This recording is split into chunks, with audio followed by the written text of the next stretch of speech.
नमस्कार दर्शकबिन, सगरमाथा टेलिभिजनको एसटिभी चाटमा म यहाँहरूलाई हार्दिक स्वागत गर्दछु। जीवराम भण्डारी। आज यहाँहरू सामुन्ने उपस्थित हुनुहुन्छ चक्रपाणी खनाल बलदेव।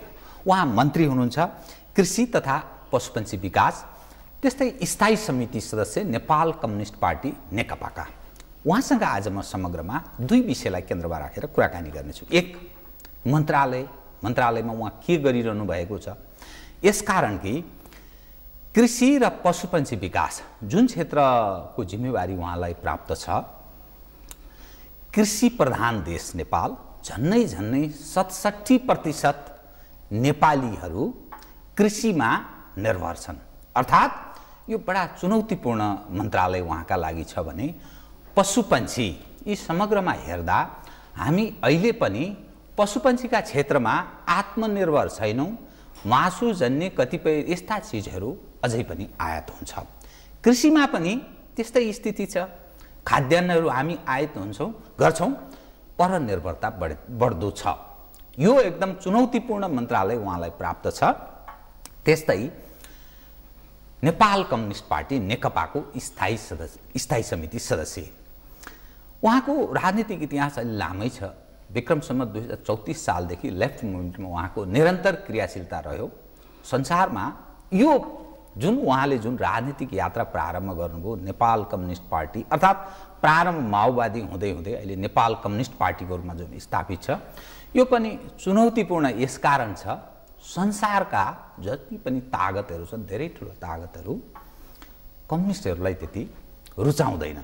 यसरी हेर्दा बडा चुनौतीपूर्ण ठाउँमा उहाँ उभिनु भएको छ। आज म उहाँलाई राष्ट्रिय राजनीति मन्त्रालयसँग सम्बन्धित यी दुई विषयलाई केन्द्रमा राखेर कुराकानी गर्नेछु। सर्वप्रथम म उहाँलाई स्वागत गर्छु। स्वागत छ यहाँलाई। हजुर, धन्यवाद। हजुर, मानिसले बहुत आश गरेका छन्, तपाईँहरू जस्तो मानिस जो निरन्तर एउटा प्रयत्न के गरिरहनु भएको छ भने मुलुक र नेपाली जनताको उत्थान हित, यस्तो कल्पनाका साथ राजनीतिमा प्रवेश गर्नुभयो। धेरै मानिस राजनीतिमा प्रवेश गरेपछि बदनाम हुन्छन्। कमसेकम तपाईँलाई त्यो आक्षेप अहिलेसम्म छैन। प्रारम्भ जब मन्त्रालयमा तपाईँ पदार्पण गर्नुभयो, के गरिरहनु भएको छ एउटा, किनभने कृषिमा यत्रो ठुलो जनशक्ति आश्रित छ र हाम्रो पशुजन्य विषय पनि त्यत्तिकै महत्त्वपूर्ण छ। के गर्नुभयो र के गर्ने योजना छ? मैले यहीँबाट सुरु गरेँ मन्त्रालयको, तत्पश्चात म राष्ट्रिय राजनीतिमा प्रवेश गर्छु। कृपया। अब मन्त्रालयमा अहिले 10 महिना भयो। यो 10 महिनामा मलाई लाग्छ हाम्रो कृषि मन्त्रालय आफैमा एउटा अलि जनतासँग जोडिएको र आम जनताको चासोको ठाउँ पनि हो यो। तर अन्य मन्त्रालयको तुलनात्मक हिसाबले अरू ठुल्ठुला मन्त्रालयहरू भनिन्छ, गनिन्छ, तर यो जनताप्रति चाहिँ उत्तरदायी मन्त्रालय चाहिँ हो। एकदमै चाहिँ डे टु डेका कामहरू अथवा जनतासँग यसरी निर्भर छन् जसलाई हामीले नीतिमा, योजनामा, तत्कालीन कार्यक्रमिक हिसाबले धेरै कुराहरू गर्नु छ। त्यसरी हेर्दा मैले अहिले के देखेँ भन्नुहुन्छ भने केही जटिल समस्याहरू पनि रहेछन्। मलाई एकदम भन्न मन लाग्छ, मन्त्रालय जटिल समस्याहरू पनि छन्। किनभनेदेखि अहिले भइगरेका कामहरू जो निरन्तर काम भइरहेका हुन्छन्, ती चाहे म रहँ, अर्को कोही मन्त्री आओस् अथवा त्यहाँको चाहिँ कर्मचारीको एउटा सेट फेरियोस्, ती चाहिँ अब नियमत ती गइरहने कुरा हुन्। तर चाहिँ राजनीतिक मान्छेले त्यहाँ चाहिँ नि त्यस्तो उत्प्रेरक काम के गर्यो, जनताको पक्षमा खास काम के अगाडि बढायो भन्ने नै महत्त्वपूर्ण कुरा हो। त्यताबाट हेर्दा मैले चाहिँ नि के देखिएको छु भन्नुहुन्छ भने अझै राम्रो गति प्राप्त छैन मन्त्रालयलाई। त्यसलाई मेरो सोच अनुसार मैले भन्नुपर्दा तपाईँ जो चाहनुहुन्छ त्यो गर्न अझै सकिएको छैन। एकदम ऐन कानुन बाधक छ कि अथवा त्यो कर्मचारी तन्त्रमा केही समस्या छ कि कुन पार्टले चाहिँ त्यहाँ बाधा? अब यो चाहिँ एउटा कुरा के हो भन्नुहुन्छ भने एउटा त हाम्रो काम गर्ने कार्यशैली असाध्यै परम्परागत कार्यशैली, स्कुलिङै त्यस्तो छ कि हाम्रा केही नियम कानुन पनि बाधक रहेछन्। हुन त अहिले चाहिँ भन्न सकिन्छ 2/3 सरकार छ, नियम चाहिँ आवश्यकता अनुसार जनताको पक्षमा बनाऊ भन्न पनि सकिन्छ। त्यसकै पनि आफ्नै प्रोसेस छन्, फेरि त्यसका पनि असाध्य चाहिने लामा प्रोसेसहरू, लेन्दी प्रोसेसहरू।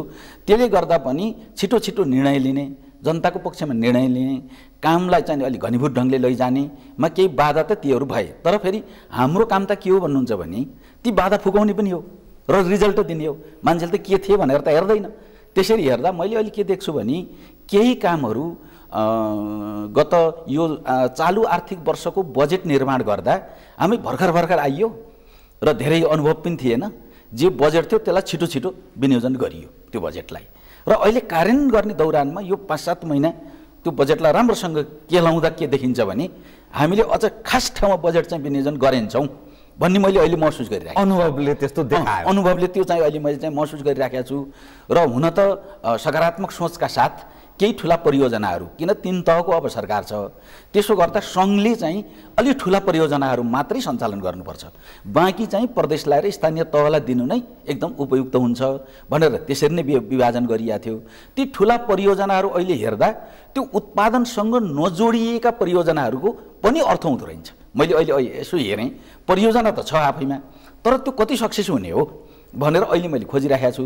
त्यो गर्दा तत्कालीन र दीर्घकालीन यी दुईटा सोचका साथ काम अगाडि बढेको छ र केही राम्रा कामहरूलाई अगाडि बढाइएको छ। त्यसो गर्दा के त भन्नु होला फेरि, त्यसो गर्दा अहिले मैले देखेका एकदमै समस्या जो दैनिक उपभोक्ताहरू जोडिएको, तपाईँको चाहिँ अब मानिलिनुहोस् तरकारीजन्य कुराहरू, फलफुलजन्य कुराहरू, मासुजन्य कुराहरू, यस्तै दुधको सेक्टर, यस्ता यी सेक्टरहरू चाहिँ यति चाहिँ तपाईँको चाहिँ अन्तर्यमा गएर हेर्दा त्यसभित्र जटिल समस्याहरू, किसान र उपभोक्ताको बिचमा यति धेरै दूरी छ।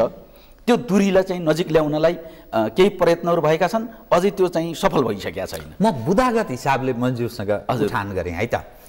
मानिलिनुहोस् अब तरकारीमा पेस्टिसाइड छ र जो उत्पादक छ र उपभोक्ता छ त्यसको बिचमा ब्रोकर रहन्छन्, जसले गर्दा उपभोक्तालाई पनि मर्का छ, कृषक उत्पादकलाई पनि मर्का छ भनेर भन्छन्। यसमा यहाँले अनि त्यो पेस्टिसाइड त्यो अखाद्य खालका जो खाँदाखेरि मानिसको आन्द्रामा क्यान्सरसम्म हुन सक्ने अथवा घातक रोग उत्पन्न हुन सक्ने त्यस्तो खालको लामो समयदेखि यहाँ चलन चल्तीमा छ भनिन्छ। यसबारेमा यहाँले के गर्नुभयो? मैले यो अनि त्यसपछि बुदागत म अरू पनि विषय के पाएँ। अहिले हाम्रो जीवनाशक विषादी ऐन चाहिँ सदनमा गयो। अब जति पनि चाहिँ जीवनाशक विषादी छ त्यसलाई नियमन गर्नको लागि अहिले पर्याप्त कानुनसहित त्यसलाई हामीले भनौँ आधारसहित त्यसलाई पठाइएको छ भने मलाई लाग्छ अब यो 1-8 महिनाभित्रै पारित भएर कार्यान्वयन हुने गरी आइसक्छ, हाम्रो हातमा हुन्छ। त्यसले गर्दा विषादीहरूको सन्दर्भ नेपालको के छ भन्नुहुन्छ भने विषादीको एउटा प्रयोगमा अन्जान किसानहरू चाहिँ नि कस्तो विषादी कुन उसको लागि कुन उपजको लागि कस्तो विषादी प्रयोग गर्ने हो र कति मात्रामा प्रयोग गर्ने हो त्यसको ज्ञानको असाध्यै कमी पनि पाइयो, एउटा कुरा। दोस्रो कुरो, नेपालमा कुनै पनि त्यस्तो विषादी बन्दैन, आयातै गर्ने, ती सबै आयात गर्ने हुन्। आयात गर्दाखेरि के छ भन्नुहुन्छ भने एउटा नियमित चाहिँ अब दर्ता भएर आयात हुने खालका पनि छन्। त्यसपछि अर्को के छ भने हाम्रो ठुलो खुला सिमाना, लामो खुला सिमाना भएको हुनाले त्यहाँबाट चोरी निकासी चाहिँ आउने पनि ती छँदैछन्। यसो गर्दा किसानले ती छुट्याउन सक्दैन र चाहिँ प्रयोग अहिले गरिरहेको छ। भले यसमा म लामो नजाँदै म के भन्न चाहन्छु भने नेपालमा फेरि एउटा पोजिटिभ कुरा पनि छ है, त्यो चाहिँ बिर्सन हुँदैन। त्यो भनेको के हो भने यो बेमौसमी उत्पादन गर्ने केही पकेट त्यस्ता केन्द्रहरू छन्, त्यहाँ बाहेक अन्यत्र त्यति धेरै चाहिँ औषधि प्रयोग हुँदैन नेपालमा। हाम्रो चाहिँ छिमेकी देशहरूमा धेरै औषधिको प्रयोग हुन्छ, हाम्रो तुलनामा त्यो यति धेरै छ कि बरु चाहिँ नि त्यसरी आयात हुने वस्तुहरूलाई कसरी नियन्त्रण गर्ने। हाम्रा चाहिँ नि ल्याबहरू छन्, क्वारेन्टाइनहरू छन्, ती पनि तपाईँको चाहिँ नि अब आफूले सुधार्न नसक्ने आलोचना गर्छ त भन्लान्, तर ती पनि तपाईँको चाहिँ नि यति परम्परागत ढङ्गले यसरी आफ्नै नियममा बाँधिएर आएका छन्, तिनलाई बदल्न पनि सजिलो चाहिँ रहेनछ। मैले हेरेको छु, किनभनेदेखि नियन्त्रण गर्न सक्ने त्यो छ अब त्यो अवस्था छ कि छैन एकदम यो ऐन पनि आउँछ। त्यसपछि टाइम लाग्ला मन्त्रीजी, किनभने यो यसलाई अब मैले के देखिरहेको छु भने करिब 6 महिनाभित्र हामीले चाहिँ पेस्टिसाइडलाई चाहिँ विषादीलाई त्यसको प्रयोग, नियन्त्रण, आयात, सूचीकृत भएका यी सबै मैले एउटा कलेक्सन गरिसकेँ। अब त्यसलाई चाहिँ नि अलिकति किसानमा एउटा राम्रो कार्यक्रमसहित एउटा उनीहरूलाई चाहिँ यसको ज्ञान चाहिँ कसरी दिने भन्ने चाहिँ छ। यो चाहिँ करिब हामीले 5-7 महिनाभित्र यसलाई धेरै कम गर्न सक्छौँ अथवा हामीले चाहिँ यसलाई नियममा ल्याउन सक्छौँ। अब मैले त्यो देखिरहेको छु। असाध्यै राम्रो छ। यहाँले जुन प्रतिबद्धता जनाउनु हो, यो लाखौँ दर्शक हेरि पनि रहनु भएको छ, यो गर्नुभयो। यहाँको बडा जय मनाउने छन् नेपाली जनले, किनभने पीडित छन् नेपाली हो, बडा समस्याबाट गुज्रेका छन्। अब म यहाँसँग कृषि प्रधान देश, हामी खाद्यान्न बाहिरबाट आयात गर्छौँ, जस्तै धान भयो, अरू विभिन्न खाले गेडागुडीहरू, दाल, यस खाले चिजहरू। यसको बारेमा के अवस्था छ, यहाँलाई के जानकारी छ अलिकति? मलाई एकदम यसको बारेमा अहिले मैले जे अध्ययन गरिराखेको छु जानकारी छ। हामीले चाहिँ धानको बारेमा हाम्रा सुपर जोनहरू छन्। यी सुपर जोनहरू भनेको के हुन्? जोन, सुपर जोन, पकेट, ब्लकहरू छन्। प्रधानमन्त्री कृषि आधुनिकीकरण परियोजना अन्तर्गत यसलाई परिचालित गरेका छौँ हामीले। यसबाट हेर्दा उत्पादन घटेको छैन, बढेकै छ। तर उत्पादनमा यहाँ के देखियो ग्याप भन्नुहुन्छ भने, एउटा त हामीलाई चाहिने कमसेकम पनि 60 लाख मेट्रिक टन हामीलाई चाहिन्छ र 50-52 को सेरोफेरोमा चाहिँ उत्पादन भइरहेको। यस वर्ष मौसमको कारण आदि इत्यादि सबै जोडिएर पनि होला, अहिले 57 लाख मेट्रिक टन अहिलेको हाम्रो रेकर्ड छ। झन्नै पुग्ने अवस्थामा छ।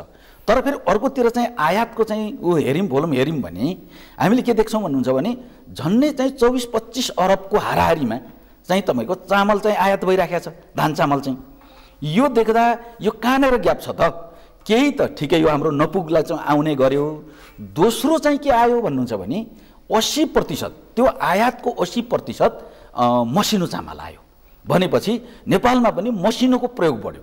यसले गर्दा हामीले के गर्नु पर्यो? अब हाम्रो उत्पादनमा या त होइन ऋण लाएर मसिनो नखाऊ भन्ने हाम्रो चेतना हुनु पर्यो, जनचेतना। होइन भने के हुनु पर्यो भने हामीले मसिनो उत्पादन गर्नु पर्यो। अहिले मैले के देखिरहेको छु भने मैले मन्त्रालयमा एउटा छलफल चलाइरहेको छु कि चाहिँ नि मसिनो उत्पादनमा जोड गरौँ। अब त्यस्ता हाइब्रिड धानहरू के छन् ती पनि हामी हेरौँ। हामीले नै विकास गरेको कतिपय राम्रा हाम्रो नार्काले विकास गरेका छन्, तिनलाई पनि अगाडि बढाउँ। र अहिले यो चाहिँ यो व्यापार घाटा पनि त्यहीँबाट सुरुवात हुने। कृषिको सेक्टरबाट कति छ व्यापार घाटा, त्यसको पनि मूल्याङ्कन गरेर यसलाई कम गर्ने गरी हामीले तुरन्त योजना बनाऊँ भनेर अहिले हामी त्यसमा राम्रै लागेका छौँ। यसको अर्थ नेपालीहरूको जीवनस्तर अलि उठेछ, अलि एकदम सही खाना खोज्दा रहेछन् भन्ने अर्थ लाग्यो। यहाँको कुरा साध्यै सही। अनि त्यो मोटा चामल चाहिँ के बाहिर जान्छ कि होइन? हामी देख्दाखेरि त्यो सबै प्याकेज बोराहरू सबै छिमेकी देशबाट आएको देख्छौँ बजार। होइन, यो कस्तो रहेछ भन्नुहुन्छ भने अलिकति सिमाना जहाँ चाहिँ खुला सिमाना छ त्यो चाहिँ यताबाट चाहिँ निर्यात हुँदा, निर्यात पनि नभनौँ, कस्तो नि खुला सिमानामा रहेका किसानहरूले आफ्नो उपज चाहिँ नि गोरु गाडा ट्र्याक्टर आदि इत्यादि मार्फत त्यो चाहिँ पारी मिलमा लैजाने। त्यसपछि पारी कुटानी भइसकेपछि कहिलेकाहीँ ती फेरि वैधानिक बाटोबाट आउने। त्यसो गर्दा त्यसको आयात निर्यात पनि के हो त? वास्तवमा हामीले कति आयात गरेका हौँ र साँच्चै त्यो भोलम त्यही हो कि होइन भन्नलाई पनि हाम्रा एकदम चाहिँ विश्वसनीय डाटा मैले देखिनँ। मैले हाम्रो मन्त्रालयमा हिजोदेखि केलाउँदै आएँ म। यो डाटा सङ्कलन गर्ने तरिका तपाईँहरूले कसरी राख्ने गर्नुभयो हो, यो चाहिँ जुन अर्थ मन्त्रालयले उपलब्ध गराउँछ ती मात्रै हुन् कि अरू पनि हाम्रा आफ्नै केही मेकानिजम छन् त्यस्ता डाटा लिने भनेर हेर्दा मलाई लाग्छ अहिलेको जमानामा 21औं शताब्दीमा टेक्निकलको यो अहिलेको जमानामा यस्ता प्रकारका डाटाको तरिकाहरू ठिक छैनन्। मैले त मन्त्रालयलाई चुस्त दुरुस्त बनाउनु पर्ने, अझै यहाँले अझै मेहनत गर्नुपर्ने रहेछ। यहाँको नेतृत्व छ, हामी आश पनि गर्छौँ।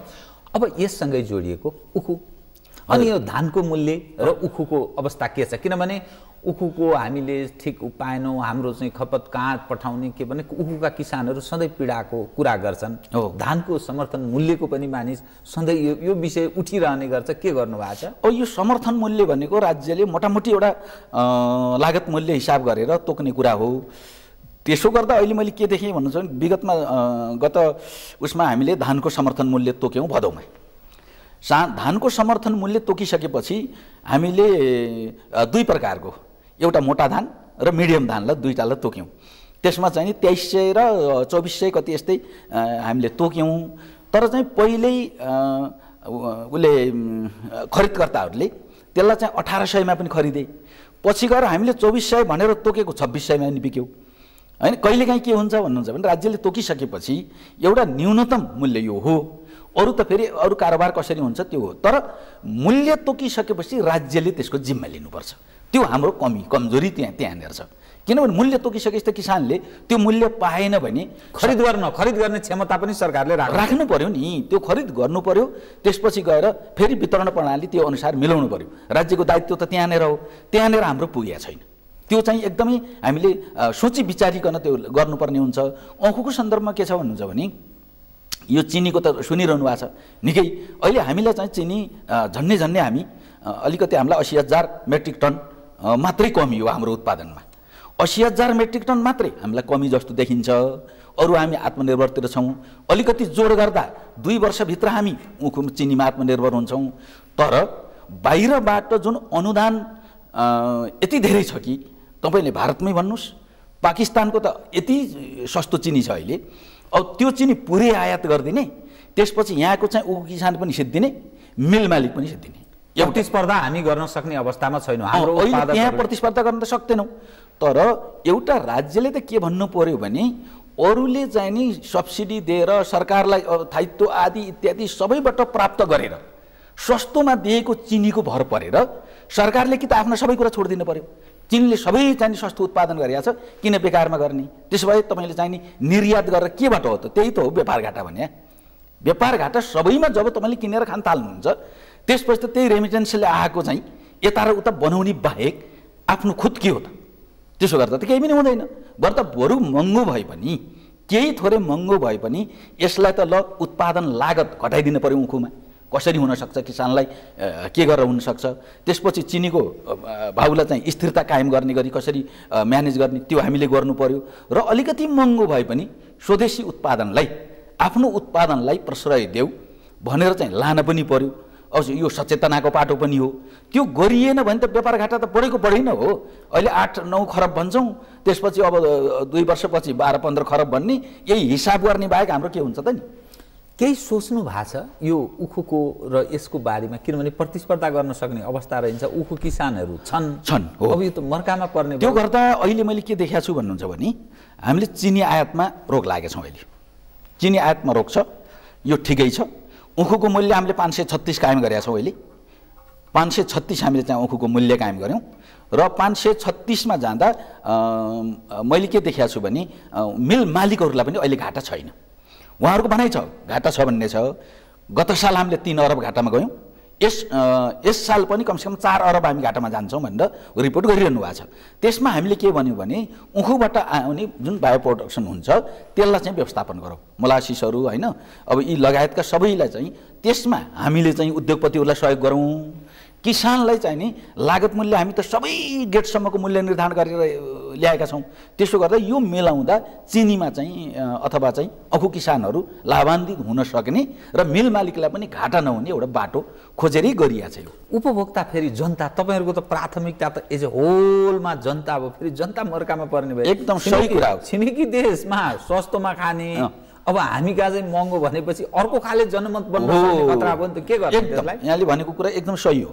अब त्यसलाई पनि नियन्त्रण गर्नु पर्यो राज्यले त।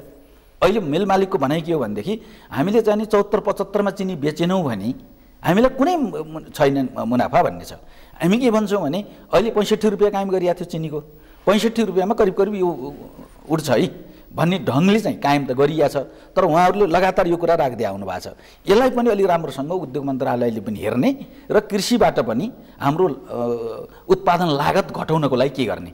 त्यसो गर्दा उपभोक्तामा पनि मर्का नपरोस्, यता हामीले किसानले पनि आफ्नो दुःख गरेको पाओस् र चाहिँ मिल मालिक पनि घाटामा गएर त मिल चलाउँदैन, उसले चलाउँदैन नि। यो सन्तुलन गर्ने कुराहरू चाहिँ राज्यकै कुरा हो। त्यसमा हामी लागेका छौँ, राम्रैसँग लागेका छौँ।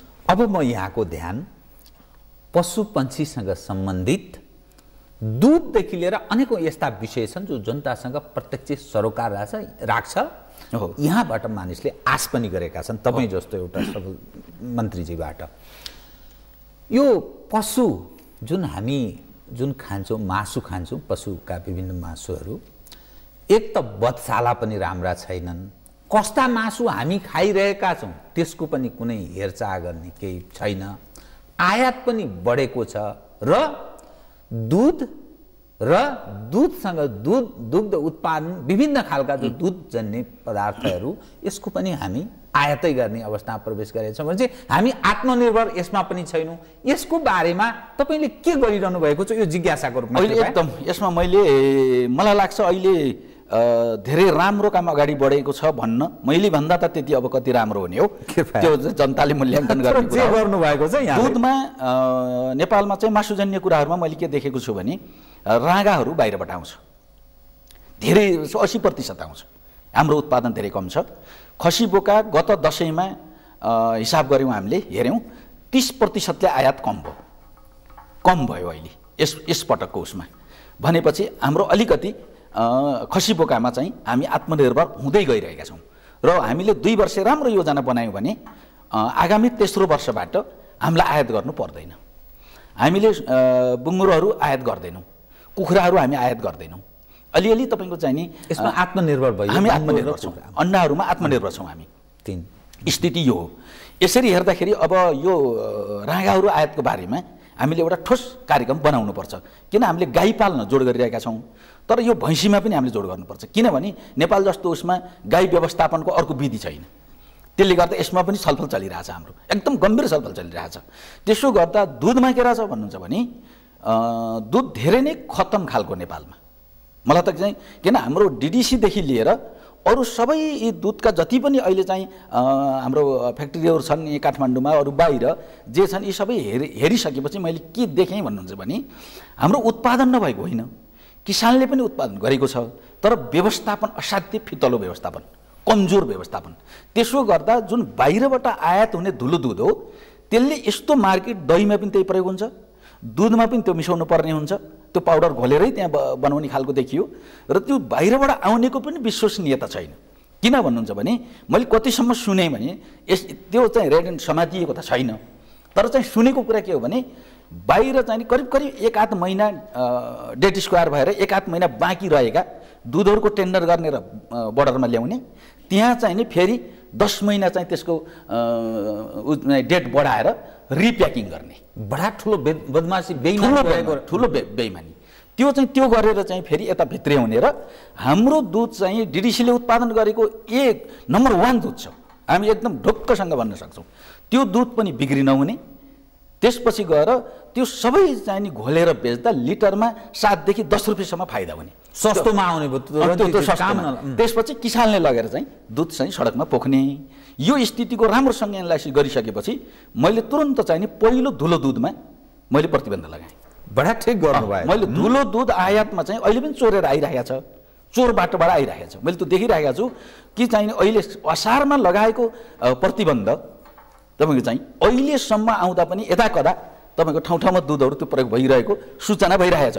अब म एकचोटि राम्रोसँग मैले यो स्ट्याक गर्छु। मैले हेर्नुहोस्, यसरी हेर्दाखेरि त्यो दुध लगाइसकेपछि अहिले हामीले चाहिँ डेरी व्हाइटनर भनेर साना प्याकहरू अहिले अर्को चाहिँ एउटा संयन्त्र थपेर हामी त्यो सुरु गऱ्यौँ।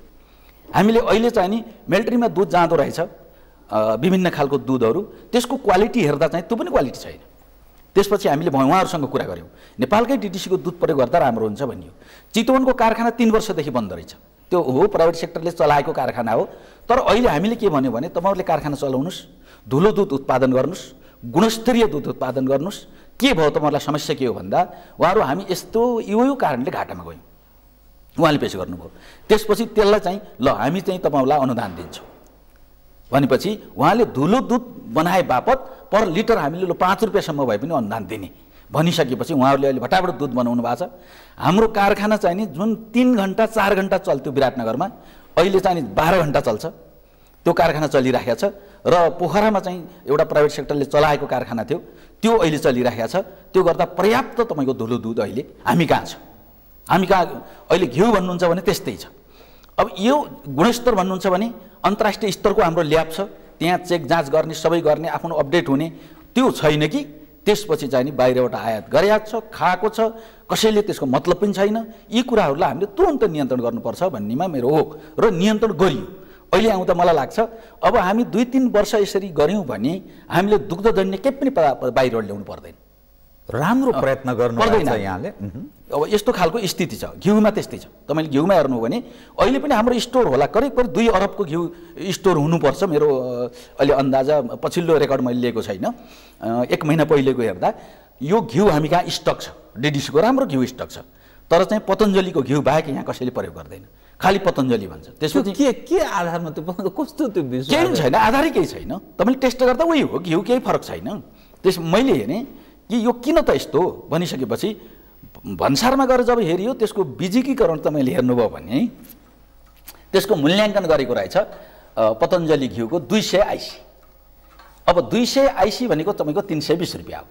त्यसको 30% ट्रेड कर जोड्नुहोस् तपाईँले, त्यसपछि गएर भ्याट लाउनुहोस्, गर्दा त्यो 700 मा यहाँ आइपुग्दो रहेछ झन्ने।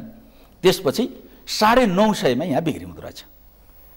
हाम्रो घिउ बन्द छ, ठिक छ, उहाँहरूले व्यापार गर्न पाउनुहुन्छ, प्रतिबन्ध लाउने कसैलाई पनि होइन हामीले, तर त्यसको ठिक मूल्याङ्कन हुनु पर्यो नि। मैले भने यस्तै हो त मूल्याङ्कन भनेपछि अर्थमा पनि हाम्रो छलफल भयो, अर्थमन्त्रीज्यूले पनि ठिक हो, यो कुरा धेरै राम्रो कुरा हो, यसलाई गर्नुपर्छ भन्नुभयो। हामीले त्यसको 400 मूल्याङ्कन गऱ्यौँ, 640 भयो, 30% ट्रेड जोड्न पाउनुभयो तपाईँले, 13% भ्याट जोड्नुहोस् त कति हुन्छ, 920 हुन्छ। त्यसपछि चाहिँ मैले भने अब चाहिँ यो घिउ अहिले बिक्री भयो, हाम्रो घिउ दनादन गइराखेको छ।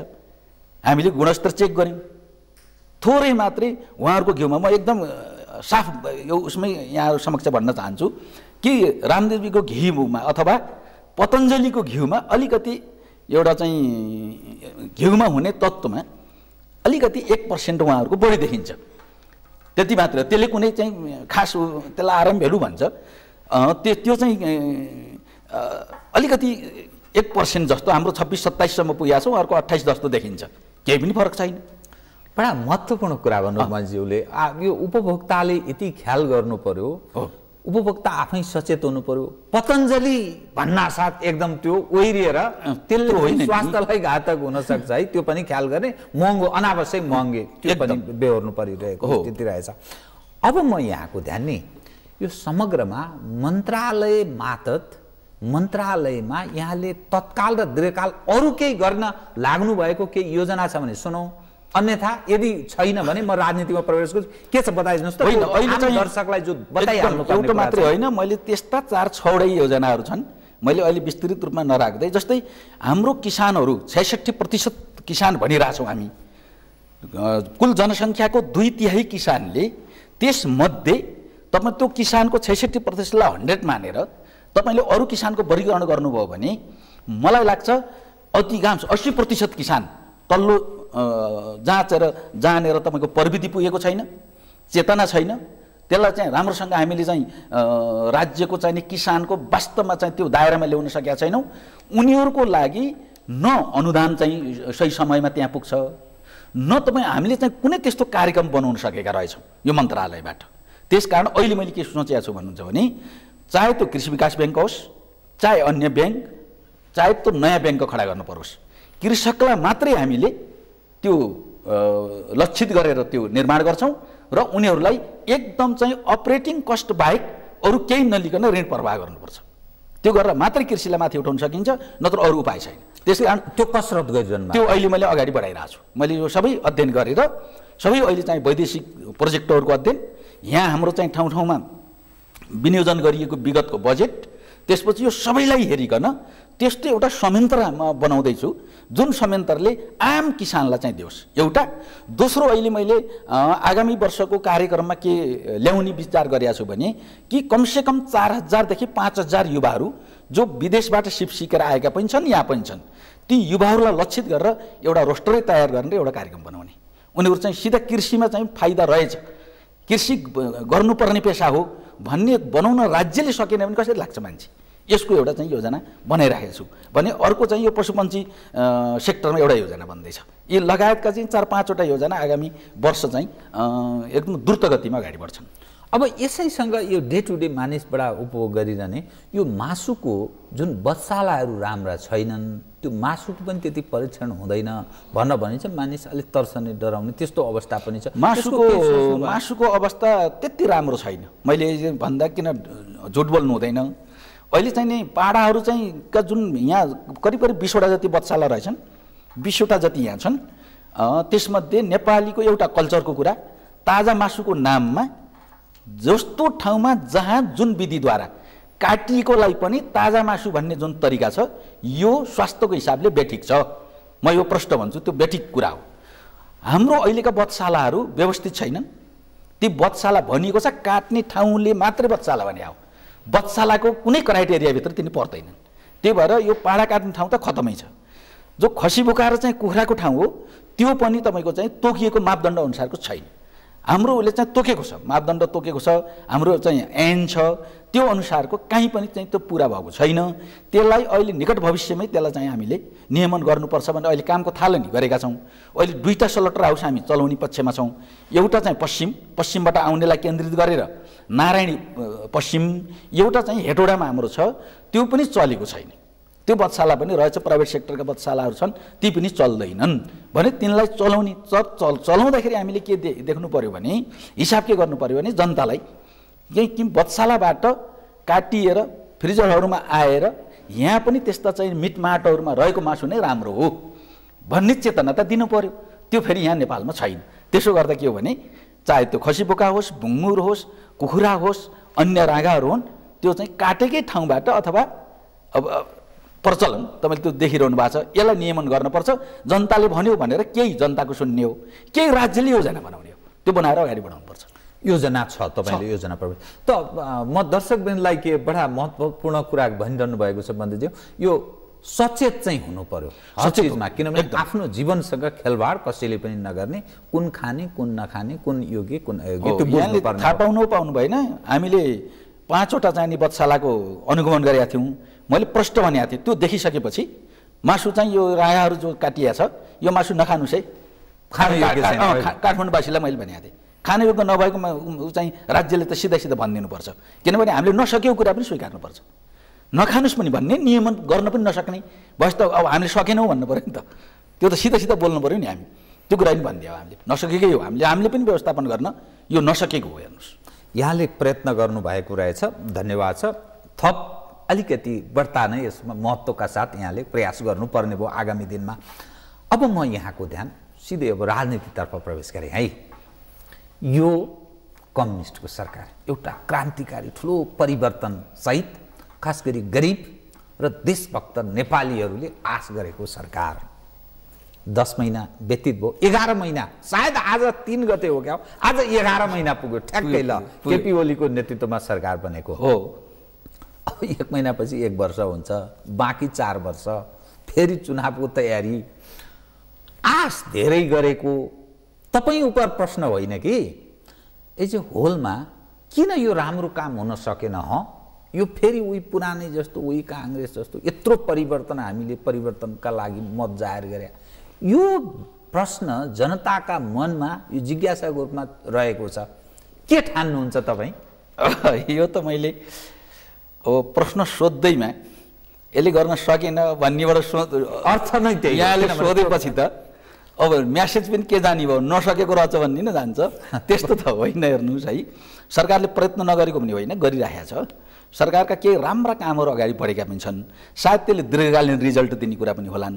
तर हामीले चाहिँ नि चुनावमा मैले पटक भनेको छु, चुनावमा गरेका प्रतिबद्धताहरू यो चाहिँ 5-7 महिना राम्रोसँग गुन्जिए बजारमा। हेर्नुहोस् कि चाहिँ नि त्यसमा चाहिँ एउटा सुगमवासीको प्रश्न, यस्ता कुरा छन्, वृद्ध भत्ताका कुराहरू, यसले के गरिदियो भने अरू धेरै कुराहरूलाई पनि ओझेलमा पारे जस्तो क्या। राम्रा कामको सुरुवातलाई पनि ओझेलमा पारे जस्तो देखियो। कतिपय कुरा के हुन्छ भन्नुहुन्छ भने मान्छेले अहिले एकदम विरोध गरेका कुराहरू पनि त्यो चाहिँ 2 वर्षपछि विरोध त गरिएको थियो, कुरा त ठिक रहेछ भन्ने हुन्छ। यहाँ चाहिँ हाम्रा नेपाली काङ्ग्रेसका मित्रहरू काठमाडौँमा चाहिँ सडक विस्तार गर्दा ठुल्ठुला नेताहरू आएर सडकमा सुत्नुभयो। त्यो केसँग जोडिएको थियो होला हिजो हामीले हेर्दा, तर आज सुत्नुहुन्न नि। अब त त्यो त एउटा लाइन बन्यो क्या। यस्ता केही कुराहरू त छन्, ती हुँदै गएका छन्, तर पनि फेरि हामीले भने जस्तो जस्तै आलोचना गर्दा कतिपयले भन्छ, मैले यहाँलाई भनौँ कृपया, रेल सडकको गड्डा पुर्न नसक्ने रेलका कुरा गर्ने भन्छ क्या। तपाईँले भारतको इतिहास हेर्नुहोस् त, जहाँ कुनै पनि त्यति बेला सडकै थिएन भने पनि हुन्छ, त्यति बेला रेल थियो।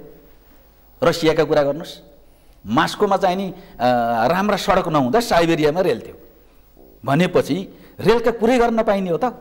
मलाई लाग्छ त्यस्तो त होइन। नेगेटिभ सोचेपछि मान्छेले नेगेटिभ लैजाने जुन प्रवृत्ति छ, यो प्रवृत्तिको त म विरोधी हो। तर फेरि हामीले आशा गरे अनुरूपको काम नभएको चाहिँ स्वीकार्नुपर्छ।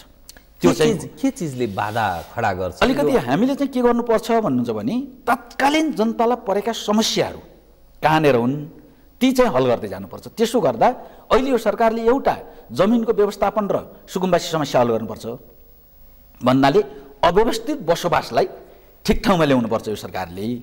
त्यसपछि गएर सामाजिक सुरक्षाको जुन कामहरू अगाडि बढेका छन् ती चाहिँ सामाजिक सुरक्षाका पाटामा स्वास्थ्य र शिक्षा।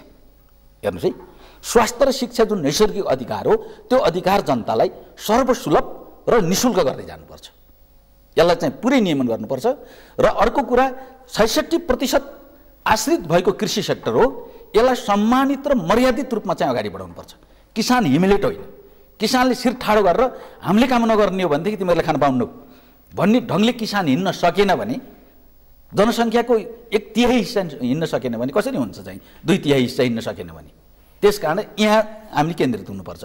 यी कुराहरूलाई चाहिँ जोडेर लान सकियो भने विकासको गति जगबाट एउटा आधारबाट सुरु हुन्छ र त्यसले चाहिँ स्थायित्व प्राप्त गर्दै जाने हो। र जो सरकार भोलि बदलिए पनि त्यसले ती काम नगरी सुख पाउँदैन। होइन अब चुनाव जित्नको लागि के एउटा छुस्सा हालिदियो, त्यसो म त एउटा गर्दैछु नि भनेर त्यसलाई चाहिँ नि आफ्ना कुराहरूको लेपन लगायो, त्यसले त परिवर्तन के हुन्छ र? जनताको जीवनस्तर जहाँको तै मैले यो गरियो छु भनेर त के हुन्छ र? त्यसकारण अहिले चाहिँ हामीले जनताको जीवनस्तर उठाउने गरी केही यस्ता योजनाहरूको जग हालिदिनुपर्छ जुन जग आखिरी त्यहाँ इँटा थप्ने बाहेक जग भत्काउनेतिर कोही पनि नलागोस् कि त्यसले सम्भवै नहोस्, त्यो नीतिले पनि नहोस्, इमान्दारिताले पनि नहोस्। साँच्चै भन्ने हो भनेदेखि राष्ट्र अथवा चाहिँ जनताप्रतिको भावना प्रेमले पनि मान्छेले नसकोस् कि अब यो जग भत्काउन हुन्न भन्ने उसलाई लागोस् क्या। त्यसरी मात्र राष्ट्र बन्ने हो। यो कुरामा चाहिँ हाम्रो कमी हो, यो कमजोरी हो। स्वास्थ्य र शिक्षामा जो निःशुल्कको जुन यहाँले कल्पना गर्नुभयो नि, त्यो गर्न सकिन्छ? सकिन्छ, मजाले सकिन्छ। किन नसक्ने? कति समय लाग्न सक्ला त्यो? कति तपाईँहरूको दीर्घकालीन योजना के छ? किनभने संसारमा यी विषयलाई बडा महत्त्वका साथ उठान गरिएको छ, एकदम स्थान पनि सरकारले दिएको छ। हामी कहाँ चाहिँ यति ठुलो सबभन्दा मानिसको खर्च भनेकै स्वास्थ्य र शिक्षामा बर्बाद, यति मानिस सारा चौपट डुबेको छ। हो, एकदम गर्नुहुन्छ तपाईँ? होइन, गर्नै पर्छ। कति समय लाग्न सक्ला? यसको बारेमा मैले चाहिँ होल अहिलेको गभर्मेन्टको हिसाबले, प्रधानमन्त्रीको नेतृत्वको हिसाबले भन्दा त भन्न सक्ने भए मोटामोटी होइन, हामी सुधारको दिशामा त छौँ। जस्तै शिक्षामा अहिले देखिहाल्नुभयो, हामीले एउटा भर्ना अभियान भन्यौँ। यो भर्ना अभियानले धेरै राम्रो गर्यो र हामीले नै चाहिँ एउटा जिम्मेवारी लिँदै गयौँ। सबै नेताहरूले सबैले आफ्नो आफ्नो तहमा, मैले 4 जनालाई भर्ना गरेर पढाइरहेको छु अहिले, सबै खर्च बेहोरेर पढाइरहेको छु। अब यस्तै यस्तै मानिलिनुहोस्, त्यो त एउटा सिम्बोल हो, तर हाम्रो अभियान हो यो एउटा राष्ट्रिय अभियान हो भनेका छौँ। शिक्षाको क्षेत्रमा पनि अहिले केही विधेयकहरू आदि इत्यादि यी सबै अगाडि बढेका छन्, तर यतिले पुग्दैन। किन भन्नुहुन्छ भने अहिलेको सरकारले गर्नुपर्ने, हामीले गर्नुपर्ने मूल कुरा के हो भने हामीले केही राम्रा निर्णयहरू अहिले नै ठोकिदिनुपर्ने हुन्छ। राम्रा निर्णय जनताको पक्षमा, ताकि त्यो दीर्घकालमा त्यसको अहिलेको चाहिँ नि स्वास्थ्य र शिक्षामा भएको निजीकरणको जुन स्थिति छ, यो काहीँ यो संसारको कुनै पनि राज्यमा छैन। हामी त्यो कुरा त हेर्नु पर्यो नि त। यसलाई पनि हामीले ठिक दायरामै ल्याउनुपर्छ। त्यस्तै गरेर मैले भनिहालेँ, अव्यवस्थित बसोबास र जमिनको समस्या नेपालको चाहिँ यति टटकारो समस्या हो, यसलाई हामीले हल गर्न सक्नुपर्छ। त्यसपछि उद्योग धन्दा कल कारखानाको जहाँसम्म कुरा छ, हामीले अहिले ऊर्जा र पर्यटनलाई जोड गर्दै फेरि त्यतापट्टि पनि जानुपर्छ। किनभने पर्यटनमा पनि नेपालको सम्भावना राम्रो हो र ऊर्जा त तपाईँले अहिले भारतसँगको जुन हाम्रो अब भारतले धेरै राम्रो एउटा कुरा फुगाइदियो अहिले भारतले, त्यो राम्रो छ कि तपाईँहरूको अब जसले उत्पादन गरेको भए पनि खरिद गर्न हामी तयार भयौँ भन्ने कुरा चाहिँ हाम्रो लागि धेरै यो खुसीकै कुरा हो होइन। हामीले अब बङ्गलादेशसम्म हामीले चाहिँ ग्रिड जोडेर लान सक्ने भयौँ। यी कुराहरू धेरै राम्रा भइरहेछन्। अहिले चाहिँ तपाईँको विराटनगरदेखि बुटवलसम्मको रेलको डिपिआर सकियो। अब तुरुन्त हामी एउटा सम्झौता गर्दैछौँ। जस्तै अब जनकपुरको रेललाई बर्दिवास ल्याउने कुरा त करिब करिब अब हेर्नुहुन्छ तपाईँले थोरै समयमै आइहाल्छ होइन। हामी भूपरिवेष्टित देश भनेको सन्दर्भमा हाम्रा नारायणी, तपाईँको चाहिँ नि कोशी, कर्णाली जस्तामा साना जहाजहरू ल्याउन सकिन्छ भने ल्याउँ त नि भन्ने कुरा यो कुनै हास्यास्पद कुरा होइन। अहिले हाम्रो 850 किलोमिटर छ कलकत्ता बन्दरगाह हामीले पाएको, अहिले चाहिँ नि 150 किलोमिटर नजिक त आउने भयो नि त। त्यो त सम्झौता गऱ्यौँ नि त हामी। त्यो त त्यही भए पनि त त्यो कमसेकम धेरै हामीलाई ढुवानीमा सस्तो त हुन्छ त। अब त 150 किलोमिटर ल्याएपछि त पुग्यो हामीलाई, त्यहाँ आउने भयो भने यस्ता केही कुराहरू जो चाहिँ तपाईँको हाम्रो सापेक्षतामा गरिएका कुरालाई अब ल्याउँछ। अब आयो जहाज, मजाक ठट्यौलीमा उडाउनु भएन, सम्भव छ भन्ने यहाँ सम्भव छ। किन छ भन्नुहुन्छ भने अहिले चाहिँ नि चाइनाबाट रेल आउने कुरा किन असम्भव कहाँ छ? प्रचण्ड सरकारको पारामा जोडतोडले उठाएको विषय होइन यो, जोडतोडले उठाइयो, सहमति भयो। अब बेल्ट एन्ड रोडको उस सँगसँगै त्यो पनि तपाईँको चाहिँ नि निकट भविष्यमा छ। यी कुराहरू त कसैले सपना देखेर अगाडि त बढाउनु पर्यो। जस्तै कृष्णप्रसाद भट्टराईले मेलम्चीको कुरा गर्दा त्यति बेला मान्छेलाई त पत्या थिए, मान्छेले मेलम्ची पानी त अब आयो नि त, कुरा त भट्टराईले गरे हो नि बिचरा। त्यति बेला मेलम्चीबाट पानी आउनुपर्छ मान्छे हाँसे नि, कहाँको मेलम्ची कहिले हो यो भन्न भने तर जो समय लाग्यो यति समय लाग्दैन। अरू देशमा चाइनाले भने यस्तो 2 वर्षमा सिद्ध्याइदिन्छ, हामीलाई लाग्यो। तर समय लागे तापनि विषय सही उठाउनु भएको रहेछ, सम्भव रहेछ भन्ने त भयो। सपना देख्नुपर्छ, लक्ष्य राखिनु, एकदम ठिक, एकदम ठिक। यहाँहरूको नि अब कुरा गर्दा एकदम लामो मजा आउँछ, तर समयले साथ दिँदैन कि पार्टी एकीकरणको प्रक्रियाका बारेमा र जुन अवस्थामा तपाईँहरूको 2 पार्टी, नेपाल कम्युनिस्ट पार्टी माओवादी केन्द्र र नेकपा एमाले बीचको एकता र यसमा केही समस्या गडबड र यो दीर्घकालमा कसरी जाला, नेतृत्व जुन एकदम टावरिङ नेतृत्व प्रचण्डजीको त्यस्तो व्यक्तित्व छ, फेरि ओलीजीको पनि त्यस्तै छ, फेरि माधवजीको आफ्नो खाले कुरा छ, वामदेवजी पनि अनि झलनाथजी पनि कता हो कता, यस्तो अवस्था गाह्रो छ कि क्या हो भन्ने दृष्टिकोण राख्छ न मानिसमा। अलिकति कार्यकर्तामा त्यो सङ्गठनको संरचना तल्लो तहसम्म पुगेको यी सबैले गर्दा सङ्कटग्रस्त अवस्थाबाट गुज्रिया छ। गाह्रो छ है। सरकारको दीर्घजीवन बारे पनि प्रश्न गर्छन्, के छ स्थिति? एकदम अब अलिक प्रश्नवक्ता भएको म प्रश्न भन्छु, अन्तर्विरोध हामी भित्र छ, नभएको होइन। अन्तर्विरोध छ, तर त्यसलाई अहिले चाहिँ असामान्य अन्तर्विरोध हामीमा छैन। यो मान्छेहरूले भने जस्तै त्यो होइन। हामीले केही साङ्गठनिक प्रक्रियाहरू समयमा टुङ्ग्याउन सकेनौँ, यो हाम्रो कमजोरी एकदम चाहिँ। हाम्रो अब कार्यदलहरू बनेका छन्, काम छिटो अगाडि बढाउँ भनिरहेकै छौँ, धेरै कुरा टुङ्ग्याइ पनि सक्यौँ। अब जनवर्गीय सङ्गठन, मञ्च, मोर्चा लगायतको एउटा बाँकी छ हाम्रो, यसलाई तुरुन्तै टुङ्ग्याइदिनु पर्ने छ। अर्को कुरा हामीले प्रदेशसम्म टुङ्ग्यायौँ संरचना पनि सबै। हाम्रो जिल्ला इन्चार्ज अध्यक्षहरू सचिवहरू यो भनिदिनु पर्ने र कतिपय चाहिँ स्थानीय निकायहरू जो हाम्रा चाहिँ स्थानीय तहहरू छन्, स्थानीय तहको संरचना कतिपय प्रदेशमा बनेर पनि धेरै अगाडि बढिसक्यो, कतिपय प्रदेशमा अझै बनेको छैन। यसलाई हामी अगाडि बढाउनुपर्छ। जहाँसम्म चाहिँ नि व्यक्तित्व टकराव र अहिलेको आवश्यकताको कुरो हो, त्यो भनेको के हो भने वस्तुगत स्थितिको कुरा गर्दा हामी त्यही कारणले आएको हुनाले त्यहाँ नगई सुख छैन। व्यक्तित्व हेर्दा जब ठुला 2-4वटा पार्टीहरू एकै ठाउँ हुन्छन् त्यसपछि व्यक्तित्वहरू त त्यहाँ आइपुग्छ। त्यो व्यक्तित्वको म्यानेज गर्ने तरिका हुनुपर्छ लिडरमा। त्यो चाहिँ अहिले छ, पुग्छ। मैले यसो हेर्दा त्यो पुग्छ अहिलेलाई। अब भविष्यमा त फेरि त्यसका विकल्पहरू जन्मिँदै जाने हुन्, अहिले चाहिँ घोषणा गर्न सकिँदैन। अब म यहाँसँग यो कुरा अलिकति दर्शकलाई सेयर गराउन यहाँ मार्फत, किनभने तपाईँले जुन मर्मको कुरा बुझ्नुहुन्छ नि, त्यो नेपाल कम्युनिस्ट पार्टी नेकपा भित्रको के हुने त? अब प्रचण्डजीलाई के अवस्था प्राप्त हुने त्यो पार्टीमा? किनभने ओलीजीको आफ्नो खाले कुरा छ, एकदम ओलीजीले के प्राप्त गर्ने? किनभने महाधिवेशन त त्यो एकता महाधिवेशन तपाईँहरूले गर्नै पर्छ, त्यो धेरै समय तपाईँहरू लम्ब्याउन पनि सक्नुहुन्न हो। माधवजी आफ्नो खाले इन्ट्रेस्टको कुरा गरिरहनु भएको छ, उहाँलाई भलै प्रचण्डजी यति भटाइ गर्नुभयो यसपटक।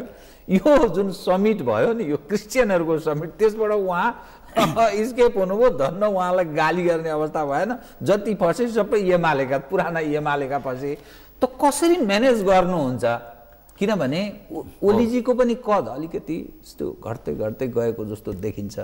माधवजी त्यही समिटमा फस्नुभयो, एसिया पेसिफिक समिटमा उहाँको पनि कुनै न कुनै समस्याबाट गुज्रिनु भएको रहेछ भन्ने अर्थ लाग्यो। प्रचण्डजी यसमा बच्नु भएको छ, तर फेरि त्यो एमालेका जुन खालका कार्यकर्ताहरू सङ्गठित र अलिक ठुलो सङ्ख्यामा छन्, फेरि प्रचण्डजीलाई कसरी डाइजेस्ट गर्लान् र भन्ने प्रश्नको रूपमा छ। के कसरी म्यानेज गर्नु होला यो जिज्ञासाको रूपमा एकदम चोटकारीमा के पाए? तपाईँ अलि भित्रै छिरेरै सोध्नुभयो कुरा। मलाई हाम्रो थाई समितिमा अहिले गम्भीर बहस चल्यो क्या यो बारेमा। जहाँसम्म समिटको कुरा छ, अब यसको बारेमा मलाई थाहा छैन। किन भन्नुहुन्छ भने हामीले हिजो हाम्रो प्रक्रिया सल्लाह पनि गरिएको थियो कि अब त्यस्तो सल्लाह त अलि सामान्यता भएको थियो र विगतको इतिहास हेर्दाखेरि फेरि हाम्रो धेरै लामो संलग्नता सबै पार्टीहरूको त्यो रहेछ विभिन्न उसमा चाहिँ देखायो। त्यो घटनाक्रमले त्यो देखाएको छ। खैर यो विषय अलिकति प्रसङ्ग यो छुट्टै भयो। र अहिले चाहिँ नि हाम्रा व्यक्तित्व, लिडरहरूको व्यक्तित्व र अहिले नेतृत्व गरिरहेको अवस्थालाई हेर्दा भोलि बिहानको अन्तर्विरोध के होला भनेर हेर्नुभयो भने तपाईँले भने जस्तो अलिअलि व्यक्तित्व टकराव आउँछ नै। त्योभन्दा पनि हामीले त किनभने के कारणले हामीले यो पार्टी एकता गऱ्यौँ त भन्दा यो मुख्य कारण के हो भन्नुहुन्छ भने यो समृद्धिकै कुरा हो। अब चाहिँ देश अर्को ठाउँमा पुग्यो, सबै मिलेर संविधान निर्माण गऱ्यौँ, यसलाई कार्यान्वयन गर्नेमा त हाम्रो विमति छैन। त्यसो भने अलग बस्नुको अर्थ के हो भनेपछि त्यो व्यक्ति स्वार्थ मात्रै कहलिन जान्छ, राष्ट्र स्वार्थ हुँदैन। त्यसकारण राष्ट्रिय स्वार्थ हो भने त हाम्रा अलिअलि कच्याङ म्याच्याङ भए पनि हामी एकै ठाउँ हुनुपर्छ भन्यो भयौँ र यसले राम्रो पनि गर्यो, रिजल्ट पनि दियो। अब एउटा हामीले चाहिँ समृद्धिको सेक्टर अथवा चाहिँ समृद्धिको नारा कार्यान्वयनको लागि ठोस वस्तुगत धरातलमा उभिएर योजना निर्माण हाम्रो एउटा कुरा हो। एउटा हामीभित्रको अन्तर्विरोध, व्यक्तित्व टकराव, हिजोका अलिअलि गुटिया तुस, त्यसपछि चाहिँ नि अब विभिन्न एङ्गलबाट खेल्ने खेलहरू, यी खेलहरूलाई अब पन्छ्याउन सक्दा स्मुथली अगाडि जान्छ। हामीले चाहिँ भोलि महाधिवेशन गर्नै पर्छ, महाधिवेशनमा सहमति पनि हुनसक्छ, तपाईँको चाहिने अब पुरै चाहिने हामी चुनावमा पनि जान सक्छौँ। अब त्यो पनि हामीले हेर्नुपर्छ। त्यसको लागि सङ्गठन सुदृढ, योजना तपाईँको चाहिने हाम्रा नाराहरू एजेन्डाहरू सही र हाम्रो दिशा निर्देश ठिक भयो भने मात्रै जाने हो। सहमतिमा अध्यक्ष चयन भएन भने समस्या हुँदैन, किनभने एकलौटी एक खालको जाने स्थिति बन्यो भने अनि त्यो पार्टीमा समस्या। मलाई त्यस्तो लाग्दैन। एकलौटी भनेको के भने यस्तो हो, त्यो त अल्पमत बहुमत अथवा कसको कति थिए भनेर मात्रै हुँदैन। हामीले त के भन्नुहुन्छ भने एजेन्डामा जाने हो। हाम्रा विचार एजेन्डा के हुन्छन् तत्कालीन अवस्थामा, त्यसो गर्दा राष्ट्रिय त्यस्तो एजेन्डा पो आउँछ कि जसले चाहिँ पुरै पार्टीलाई चाहिँ सहमतिमा युनाइटेड गरोस्, त्यस्तो पनि हुनसक्ने भयो। अर्को फेरि अब भित्रका हाम्रा सानातिना रहेका सूक्ष्म कचिङ्गलहरूले ठुलो रूप लिएर त्यो पुराका पुरा चुनावमा पनि जान सक्छ। यो अहिले त के भन्न सकिन्छ र, तर अहिले जुन स्पिड हाम्रो छ यो चाहिँ सकारात्मक बढी छ, केही नकारात्मकका बावजुद। त्यसो गर्दा सत्ता सङ्घर्षमा के होला, त्यसको असर चाहिँ सत्ता सङ्घर्षमा के पर्ला, अझ सत्ता सङ्घर्षबाट पार्टी सङ्घर्षमा के पर्ला भन्ने चाहिँ हुन्छ। फेरि कम्युनिस्ट पार्टीमा यी प्रचलन हिजोका पनि छन्, बस चल्दै पनि आइरहेका हुन् र अब सत्तामा अहिले मैले त्यस्तो केही खासै अप्ठ्यारो देख्दिनँ। किन भन्नुहुन्छ भने हाम्रा सहमतिमै हामी आयौँ, पार्टी एकता भयो, दुईजना अध्यक्ष हुनुहुन्छ। अब एउटाले पार्टी एउटाले सरकार जस्तो गर्दा पनि हुने हो, तर चाहिँ त्यस्तो त हामीले गरेका छैनौँ। किनभनेदेखि अब करिब करिब बाहिर रहेको हुनाले अलि बढी बेसी प्रचण्ड कमलले अलि पार्टीतिर कहाँ कहाँ कार्यक्रम हुन्छन् त्यहाँ अलि बेसी जाने र सरकारमा स्वतः फेरि प्रधानमन्त्रीज्यू जाने कुरा त हुनसक्छ। तर अहिले हामीले के भनौँ, दुईजना अध्यक्ष, अब भोलि चाहिँ सरकारको कसरी जाने भन्ने बारे एकताभन्दा पहिले त एउटा कुरा गरिएको थियो, सायद त्यो त अब चाहिँ फेरिएको पनि हुनसक्छ। किनभने त्यति बेला त सहमति नै जस्तो भएको थियो, ल पालो पालो गरिकन एकजना अध्यक्ष हुँदा एकजना अलि बढी सरकारतिर यसो चाहिँ गरौँला भन्ने पनि कुरा भएको थियो। तर अब एकतापछि के हुन्छ भन्ने कुरा त्यो भोलिको कुरा हो। अब एकतापछि यो फेरिन पनि सक्छ यो स्थिति। बडा सचेत र सावधानीपूर्वक यहाँले जवाफ दिनुभयो, त्यो विषयलाई सम्बोधन गर्ने यहाँले प्रयत्न गर्नुभयो। कतिपय विषय अरू पनि कुरा गर्न जरुरी थियो, तर समयले हामीलाई यतिसम्म साथ थियो। कार्यक्रममा आइदिनु यहाँलाई हार्दिक धन्यवाद छ। हजुर, यहाँलाई धन्यवाद छ। आदरणीय दर्शकवृन्द, उहाँ हुनुहुन्थ्यो चक्रपाणी खनाल बलदेव। उहाँ मन्त्री हुनुहुन्छ कृषि तथा पशुपन्छी विकास मन्त्रालयका। त्यस्तै नेपाल कम्युनिस्ट पार्टी नेकपाका स्थायी समिति सदस्य, रूपन्देहीबाट निर्वाचित प्रतिनिधि सभा सदस्य, कपिलवस्तुबाट सरे। म लगायत मेरो सम्पूर्ण युनिटलाई कार्यक्रमबाट बिदा दिनुहोस्, तर सगरमाथा टेलिभिजन हेर्दै रहनुहोला। नमस्कार।